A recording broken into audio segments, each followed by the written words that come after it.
By 1990, soccer in the United States was dead. The old NASL had been out of business for years. Sure, the United States did manage to qualify for the 1990 World Cup, but there weren't exactly a ton of fans of the sport in the United States. But of course, if you were an American kid in the 1990s, you really didn't care so much about what sports were being shown on ESPN or what people were watching. No, what you cared about was which sports were fun to play on Nintendo. Now, there weren't a ton of soccer games to choose from in those days. The old black box soccer game, for example, was pretty primitive. It's not exactly the sort of game you'd want to play more than once.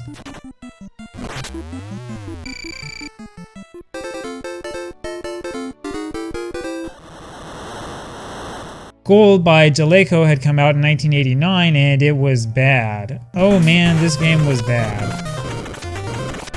The camera angles are horrific and the control is awful beyond belief. And the game just stutters along. Now, I can imagine that the lack of popularity for soccer in the United States might have been at least partially because of Goal. What an awful game. But I'll tell you the truth, I didn't play Goal when I was a kid, and neither me nor any of my friends would have ever touched the old and outdated NES soccer game. Now, the first soccer game that I ever remember playing was the great classic Nintendo World Cup. And this is a crazy game to use as your introduction to the sport. None of us knew what a tackle was, other than that it punched the other team, and it was always fun to see your players slide into the opposition. Now, World Cup soccer never made much sense to me. You only control one player and you spend most of your time telling your teammates what to do. If you don't tell them anything, they'll act like you're not even there. And you can get lost if you're not careful since the pitch is so big. Thankfully, you've got this great map feature down here to tell you where you are. And, well, it was anything but realistic.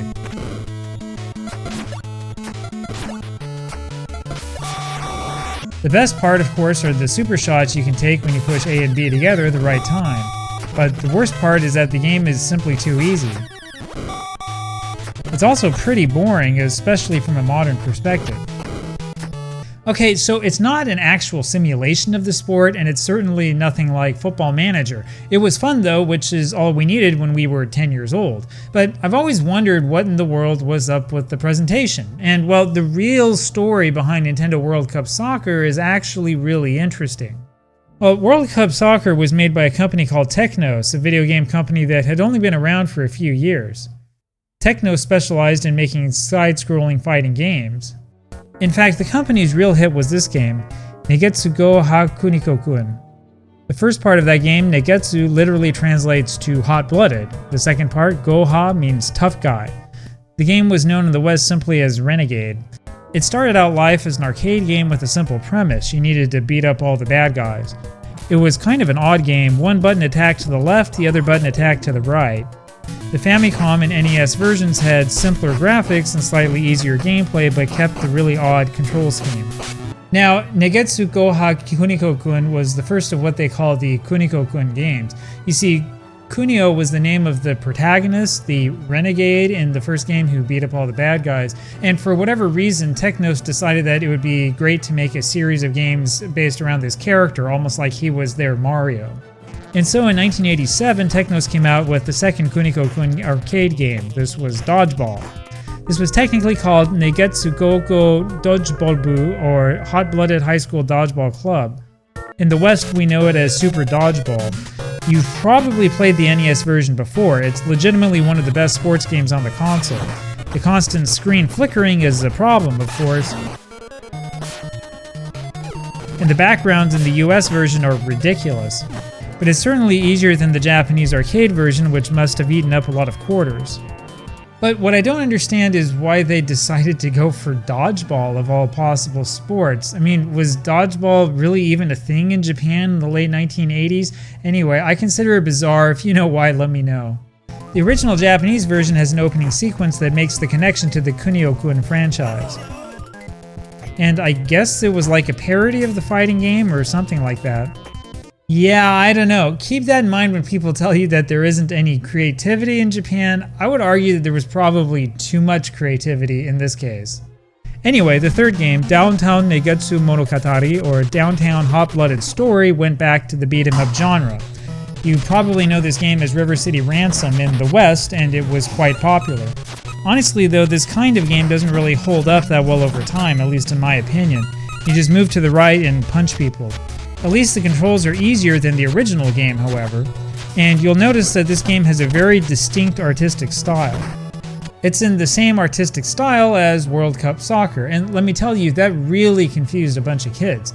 So the problem is that Nintendo released World Cup Soccer in the US, but American Technos Incorporated is the company that released River City Ransom. Those of us who were kids didn't really understand that connection. The fourth game was known by the catchy title of Nekketsu Goko Dodgeball Soccer-hen. In English, that means Hot-Blooded High School Dodgeball Club Soccer Story. Basically, the Dodgeball Club decided to put together a soccer team to compete in the 13-school soccer tournament. Now, if you've been playing all these games, you know by now that Kunio-kun is the hero in each of them.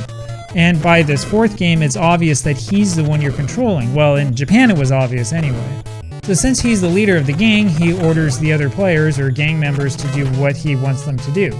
And that's the reason for the odd player control scheme behind this game. I mean, it's kind of bizarre though that Nintendo would take a game that had an actual storyline and turn it into a somewhat bland and generic World Cup game. But what's even crazier about this is just how popular this game was in the West. A big part of the attraction was all of the options the multiplayer game gave you, things like crazy surfaces to play on.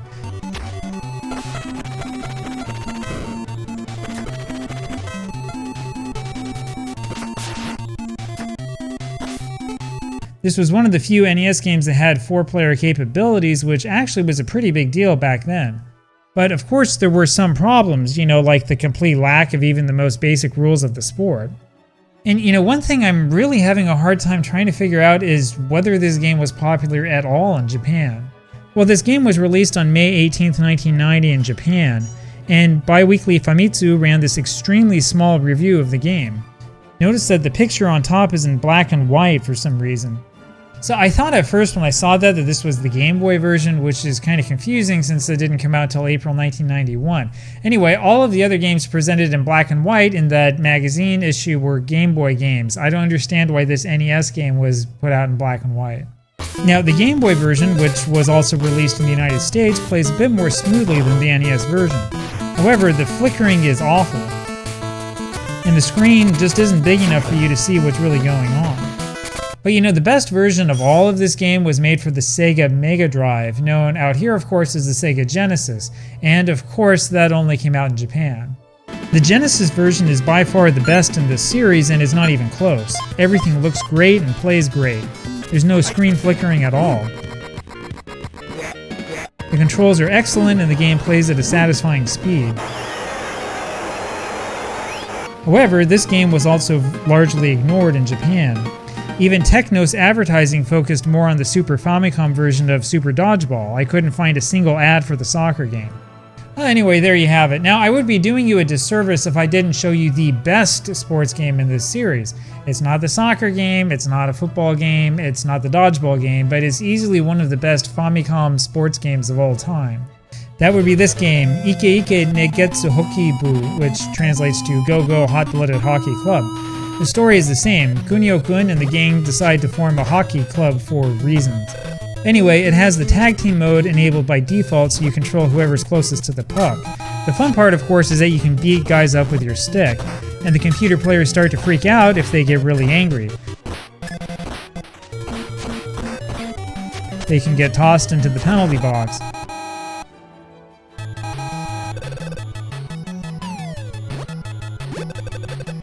Anyway, the problem with this game is the same issue that World Cup Soccer has. It's way too easy. It's anything but boring, though. Well, for some odd reason, that hockey game was never released in the United States. There was a plan to have it come out. I think Nintendo Power featured it once, and I think there's a beta version somewhere, but it just didn't happen. Anyway, Technos wound up going out of business just a few years later. Anyway, there you have it, Nintendo World Cup Soccer. It wasn't quite as smooth and nicely designed as, say, Sensible Soccer. But still, it kept us entertained as kids for hours. Well, it's really best as a multiplayer game, and that includes the Genesis version as well. But, given all the retro gaming options you have today, I'm not so convinced that you want to go back to play this one these days. After all, the truth is that some of the memories that we have as kids of these games are better than actually playing them again.